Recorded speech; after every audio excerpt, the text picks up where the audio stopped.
Alright everyone, we are here with another off-season war. Sorry about the delay, I've been on vacation. I actually took these last 3 wars while I was traveling. But really we're just going to showcase Jabari Panther here on Hazard Shift. And she's actually going to take the Hazard Shift mini as well. But Void here, main thing is to make sure that you're attacking when you think the debuff is about to apply. Obviously don't get hit.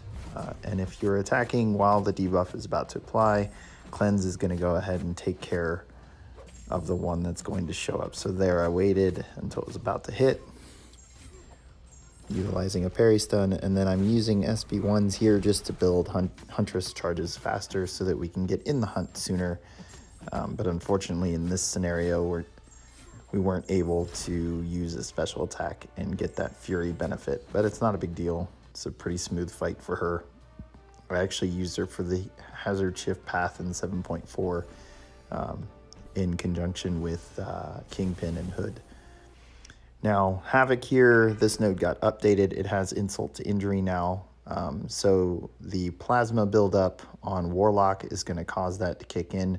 But all that means is that we're going to have to just really pay attention to the fact that parry may not work at all during this fight. So it makes it a little bit more risky of a fight, complicated. You're gonna end up against the wall, especially if you're trying to reparry during the incinerate phase and wait it out.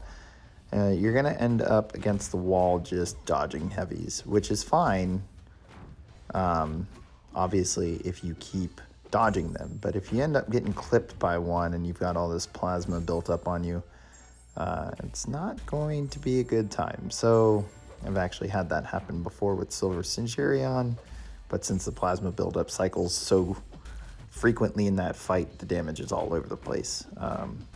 Here with Warlock, it's a little bit easier to control since the non-contact hits cause power drain and therefore drop his prowess during the fight.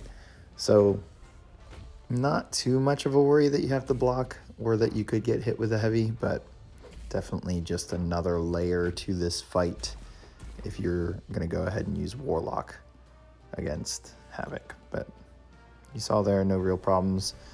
We move on, we're taking path 4. We have a Bishop here on the first node. I'm going to go ahead and use Warlock, and the game plan here is to turtle when Bishop is around his special 1 and has his special 1 so that we can push him to special 2. The real downfall to this node would be if we let Bishop throw SB1 and we end up getting Incinerates on us with the combo node debuffs of Heal Block and Armor Break, and then Bishop will just be unblockable the entire fight. So there we are at SB1. Now we had Suicide, so Willpower is kicking in here. We're actually going to end up just constantly block baiting heavies. We're never really going to get to his special 2, and we're going to use our special 2 and immediately turtle back up. So yeah, this is another, with Suicides and Willpower kicking in, kind of another layer, but we could go the whole fight as we did there without them ever throwing a special attack. It's like 99.9% chance that he does not throw special 1. Knull here. We've sent Doom here quite often. I mean, really, it's a PS1 and then you try and nuke him down fight, but it is an off-season war, so I'm just going to rely on intercepting. Knull, I believe in this fight because it was a while ago, is going to get crafty and intercept me with his special 1 when I want to intercept. And there, obviously, we weren't paying attention, went in too soon. There, just didn't dex. But yeah, this is going to be a real sloppy fight, and we're just going to see how well or how good of a tank Doom is. There we are, just taking blocked hits. Trying to kind of intercept. There it is. So unfortunate there, but at least we don't have to worry about a special 1 anymore. He intercepts us there. Pretty frustrating. This is just a super get hit in the face fight. Finally pushed him to special 2, but we are against the wall, so that's unfortunate. Gonna go ahead and power drain him, see if we can work out any spacing here. Another special 1. But luckily, since we have our aura up, we were able to resist. throwing this special 2, just hoping that we finish the fight out. We finally get Knull intercepted there. And in the middle of his special 2 that he threw, we knocked him out with Incinerate. So super sloppy, super goofy fight. Here, Maw was left. Went ahead and just decided to go in with Jabari since she can handle the Hazard Shift. Plus, she is actually a miss counter when she's in the hunt.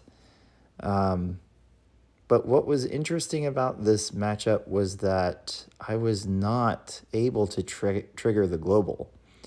So you're gonna see one instance. I'm trying really hard here to trigger to that dexterity, and then you saw I got rid of it with an intercept and didn't trigger the global, and I'm not actually sure why.